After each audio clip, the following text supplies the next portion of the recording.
கையில நாத்துக்கான மாதிரி கீர்ற நகம்லாம் பேந்துரும். நகம் முன்னாடி பேரும். ஆமா, அதனால இது வச்சு அங்க போய் ஓரமா உக்காந்துக்கோ. உக்காந்து வறுக்கு போட்டு இது பண்ணிக்கப்பா. இந்த செட்டுல களி சோறுன்றாங்க. அந்த மாதிரி சோறுச்சுக்கோ.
என்னமோ குட்டினாய் பீ கட்டுற நோட்டம் அப்படி அழியல முன்னாடி பார்த்தே இல்லையா? இது என்னடா இது? என்ன இது? என்ன இது கழுதை? ஏன் பார்த்தா தெரியல கழுதை மானமெல்லாம் ஏன் திரும்ப மானமா இது அப்படி அதே சாப்பிட முன்னாடி தொட்டு பாருங்க.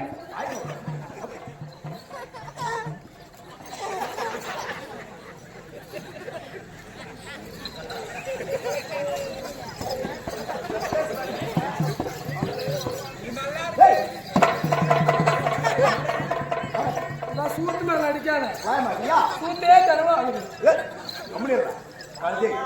கை விடுறா கேளா கை விட்டுறா கை கம்முன்னு விடுறா.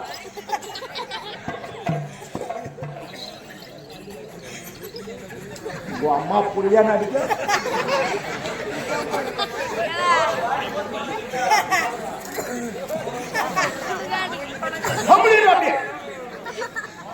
இப்ப எப்படி அடக்கொடுக்குமா இது? ஏய்மா என்னைக்கு இந்த திருப்பத்தூர் சிஹெச் அலெக்சாண்டர் ரொம்ப நாள் இருந்து எக்ஸ்பீரியன்ஸ் போலக்குது. ஆமா, சேர்த்து போன சுருக்கு போட்டது மருந்து குடிச்சது இதெல்லாம் போஸ்ட்மார்ட்டம் பண்றவங்க சிஹெச்ல அறுக்கிறது. அந்த மாதிரி வேலை என்னைக்கு இறங்க நீ? ரொம்ப நாள் இருக்கிறேன். அதான் அனுபவம் பேசுது. ஆமா, ஏய்ப்பா 4 ரோட்ல 3 ரோட்ல என்ன சோனியா காந்தி சரியா? என்னது சோனியா காந்தி சரியா இல்ல ஜெயலலிதா அம்மா சரியா? திருப்பலா பண்றது இது திருப்பலா என்னைக்கு? இன்னும் ஒரு 3 நாளுக்கு இது. இது அவரு கொஞ்சம் இப்படி வாடா இப்படி இல்லையம்மா அப்படியே சூப்பர். இன்னும் கொஞ்ச நேரம் கட்டியிருந்தா ஆம்புலன்ஸ் போன வேண்டியதான் பாடி தூக்கின்னு போறது. கையை தூக்குடா.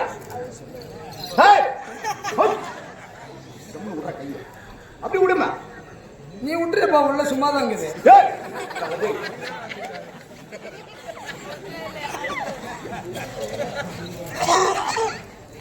பிள்ளைக்கு அறிவுன்றதே நான் கூட இல்லடா.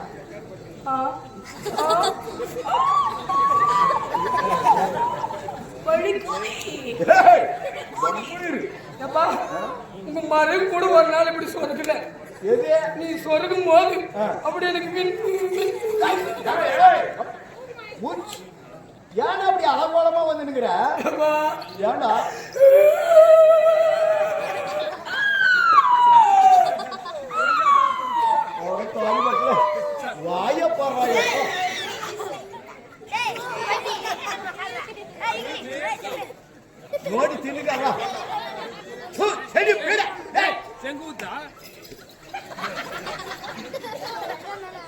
ஏடா டேய் சபா நான் நிக்கிறதுல யா நான் பொழைக்கிறதுல என்ன காரணம்? ஏய்ப்பா ஒரு பொம்பளைய பிறந்தா எத்தனை வீட்டு பேர் எடுக்கணும்? 2 வீட்டு பேர் எடுக்கணும். என்ன யாருக்கு கொடுத்த?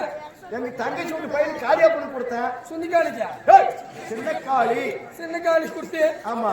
எப்பா ஃபுல்லா குடிக்கிறோம் இந்த திருப்பத்தூருக்கும் இதுவா என்ன ஒரு பேரு புதுப்பேட்டை. இந்த புதுப்பேட்டைக்கும் திருப்பத்தூருக்கும் கூதி வண்டி ஓட்டுறோம். குதிரை வண்டின்னு சொல்லு திக்கிலே மகள. குதிரை வண்டி பாரு அங்க சக்கால்தார் வரா. என்னத்துக்கு உட்காந்து பாக்குறாங்க.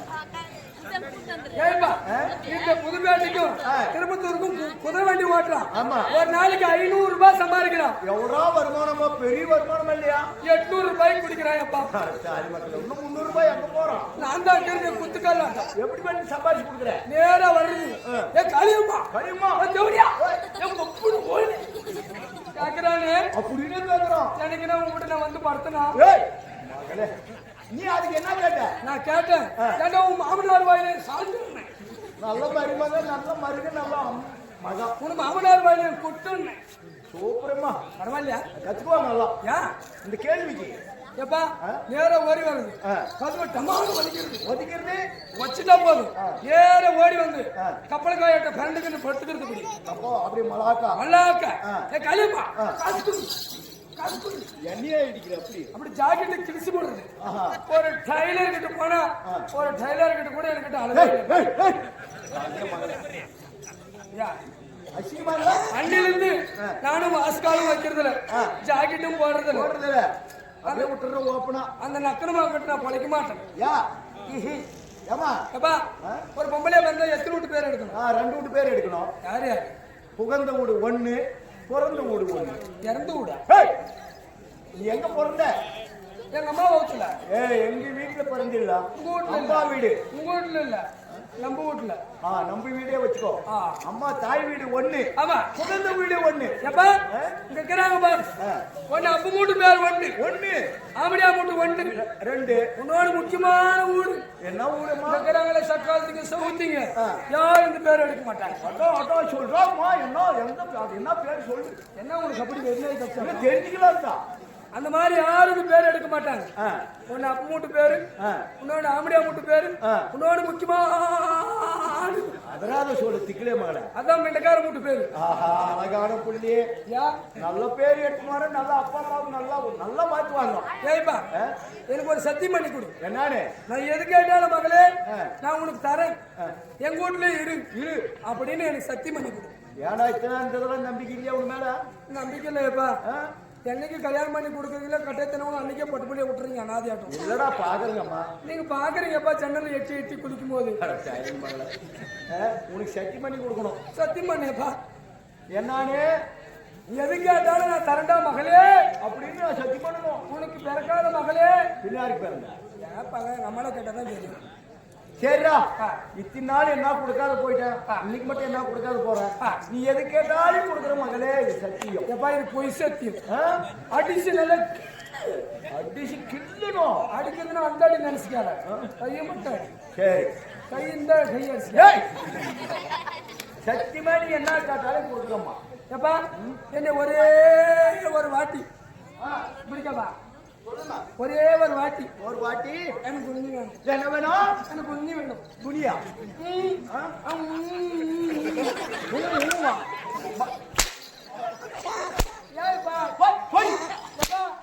என்ன ஒரே ஒரு வாட்டி பன்னீர்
திருச்சபை. ஆமா தெய்வீக கடாட்சம் பொருந்திய திருச்சபை இல்லையா? ஆமா.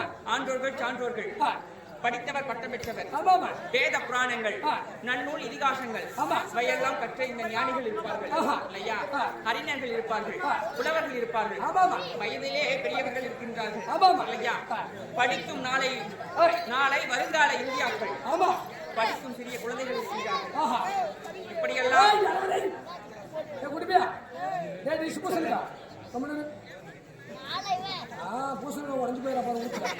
இப்படி அனைவரும் ஒருமிக்க அழகாக சேர்ந்திருக்கக்கூடிய இந்த அழகான தெய்வீக கடாட்சம் திருச்சபை என்பதாக ஒரு அடியாளாக வந்திருக்கின்றேன். அதாவது கல் தோன்றா மண் தோன்றா காலத்திற்கு முன்பே தோன்றிய தமிழ் மூத்தக்குடி என்று சொல்வார்கள். தமிழ் மூத்தக்குடி இல்லையா?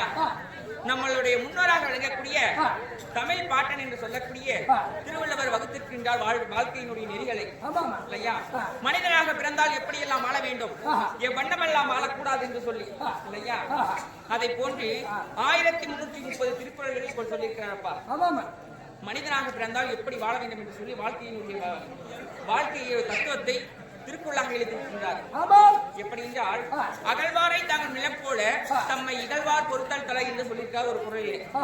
அந்த விளக்கம் என்னவென்றால், இந்த நிலமாகப்பட்டது எப்படி தன்னை தோன்றுபவர்களையும் மிதிப்பவர்களையும் எச்சில் துப்புகிறோம், அதை அவமதிக்கின்றோம், என்ன செய்தாலும் இந்த நிலமாகப்பட்டது தன்னை தோண்ட தோண்ட எவ்வளவுதான் நீ ஆழமா தோண்டிட்டு இருந்தாலும் பொறுமையாக இருந்து காத்துக் கொண்டிருக்கணும். ஆழமா தோண்டி இருந்தா தண்ணி கொஞ்சம் கொஞ்சமா வருதுமா. உண்மைதான்பா. அப்படி நிலமாகப்பட்டது தன்னை தோண்டுபவர்களை எப்படி பொறுத்துக் கொண்டிருக்கின்றதோ அதை போன்று மனிதராக பிறந்த நாம் எப்படி இருக்க வேண்டும்? எப்படி நம்ம இகழ்பவர்களை, நம்மை தூசிக்கக்கூடியவர்களை, நம்மை ஏளனம் செய்யக்கூடியவர்களை, நம்மை கேவலம் பேசுபவர்களை பொறுத்துக் கொண்டிருக்க வேண்டும். நாளை உனக்கென்று ஒரு காலம் வரும், அவர்களே இவரை பார்த்தா நாம் கேவலம் பேசணும் என்று சொல்லி அவருடைய மனதே வருத்தப்படும் அளவிற்கு அவர் நாம் நடந்து கொள்ள வேண்டும். நீ ஏன்டா சொன்னா நாம பதிலுக்கு ஏன்டா சொன்னா அது நியாயமா? நம்ம மேலதான் செய்யறோம்பா, நமக்கு தான் அசிங்கம் இல்லையா? அப்படி தவறு செய்பவர்களை தவறு செய்கிறான் என்று சொன்னால் சுட்டி காட்டலாம். நம்மை இழிவுபடுத்துகிறான், கேவலப்படுத்துகிறான் என்றால் நாம் என்ன செய்யணும்? கம்முன்னு இருக்கணும், பொறுத்து கொண்டு இருக்கணும். பொறுத்தார் பூமி ஆழ்வார் என்று சொல்லி இருக்கின்றார்கள் இல்லையா? இப்பெல்லாம் அப்படி கிடையாது. எப்படி ஒரே குத்து பந்திக்கு முன்ன முந்திக்கணும், பந்திக்கு முன்ன படைக்கு பின்ன, பாடைக்கு பின்ன இல்லப்பா, பந்திக்கு முன்ன படைக்கு பின்னாடி நின்னுக்கணும். ஏன்னா முன்னாடி போனோம்னா சேதாராய் போற உடம்பு புண்ணாய் போயிடும். அதாவது அது எப்படி நம்ம தத்துவம் எப்படி அது இந்த வலதுகையை குறிக்கக்கூடிய தத்துவம்பா. எப்படிமா? எப்படி தெரியுமா? பந்திக்கு முன்ன சாப்பிடுவதற்கு இந்த வலதுகை முன் சென்று சாப்பிடும், முன்னாடி போய் சாப்பிடும் இல்லையா? அதே போது படைக்கு பின்னன் எதுக்காக சொல்றாங்க? அந்த காலத்துல வில் போர் நடக்கும். அந்த வில் அன்பை இழுக்க வேண்டுமானால் என்ன செய்யும்? இந்த கையை பின்னோக்கி நகரும். எவ்வளவுக்கு எவ்வளவு இழுக்கின்றோமோ அவ்வளவு அழுத்தமாக சென்று அந்த இலக்கை சென்று அடையும். அந்த நாளில் ஜங்கும்பா அதன் வழியாக செல்லக்கூடிய அன்பு சென்று இலக்கை துளைக்கும். அதுதான் பந்திக்கு முன்பு படைக்கு பின்பு சொல்லக்கூடிய வலது கையை குறிப்பிடக்கூடியது.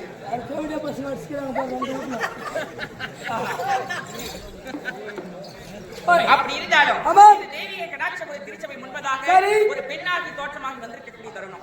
யாரென்று விளக்கங்களை சொல்ல வேண்டும் இல்லையா? ஆமா சொல்லுங்க.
தோற்றமாகி ஆமா இந்த அலங்கார மேடையை அலங்காரம் செய்தவர் ஆமா யாரப்பா அவரே? கம்சு பூபாலன் அன்னவருக்கு சிறிய தந்தையாக விளங்கக்கூடிய தேவகனுக்கு மகளாக பிறந்தவள். ஆஹா அவருடைய தங்கையப்பா சிறிய தந்தையுடைய மகள். என்னுடைய வீரோ தேவகி. தேவகியா? ஆமாப்பா. எங்கப்பா நான் போய் தேவருக்கு தம்பி தப்பு பேசக்கூடாது. பேரு என்னுடைய நாமத்தை தான் பெயராகப்பட்டது தேவகி என்று சொல்லியிருக்கிறேன். பேரு தேவகியா? இருந்தாலும் இந்த நேரத்திலே என்னுடைய அண்ணாராகப்பட்டவர் அழைத்திருக்கின்றார். நான் மட்டும் சென்றால் ஆகாது. என்னுடைய தங்கையாகப்பட்டவள் இருக்கின்றார்.